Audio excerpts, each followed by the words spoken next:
Hello बच्चों, let's see this question. And here this question say, state any 5 ways in which the various laws passed by the Britishers affect the Indian pastoralist. Question आपसे बोल रहा है कि कोई 5 वे बताइए जिस तरीके से ब्रिटिश ऑफिसर्स के द्वारा पास किए गए लॉज ने इंडियन पेस्टोरलिस्ट को नेगेटिवली अफेक्ट किया था. तो यहाँ पे हम ब्रिटिश गवर्नमेंट के द्वारा पास किए गए लॉ का अफेक्ट देखेंगे इंडियन पेस्टोरलिस्ट कम्युनिटी के ऊपर. तो क्वेश्चन का यहाँ पे की कॉन्सेप्ट है effect of British laws over the pastoralist.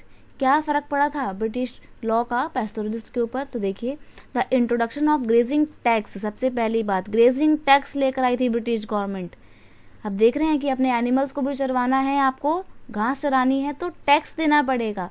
इस टैक्स के इंट्रोड्यूस के बाद से they put a tax on every animal that pastoralist fed on the pasture. तो जो भी पेस्टोरलिस्ट कम्युनिटी अपने जिन जिन एनिमल्स को घास चराने के लिए पास्चर पर लेकर आया करती थी, उन एक एक एनिमल के ऊपर टैक्स वसूला जाने लगा था. Therefore pastoralist left the cities and move the other places with their animal. और इसी के लिए जो पेस्टोरलिस्ट लोग थे इस टैक्स से बचने के लिए शहरों को छोड़ के दूर दराज के गाँव के इलाकों में जाने लगे.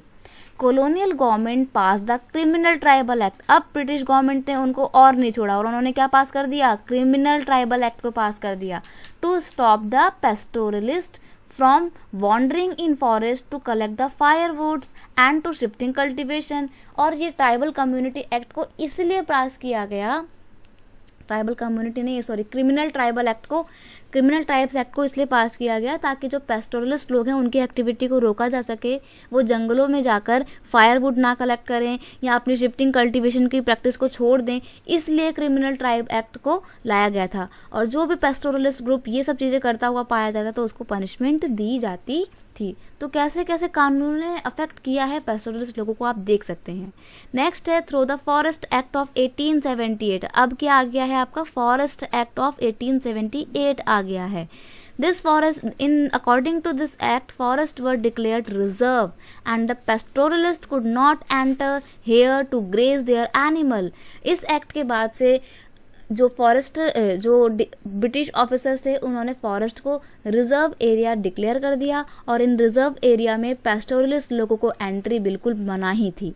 This decrease the number of kettles and badly affect the pastoral group. और इस चीज़ ने पेस्टोरल लोगों को बहुत ही नेगेटिवली अफेक्ट किया था और कैटल्स की संख्या भी बहुत तेजी से कम हो गई थी.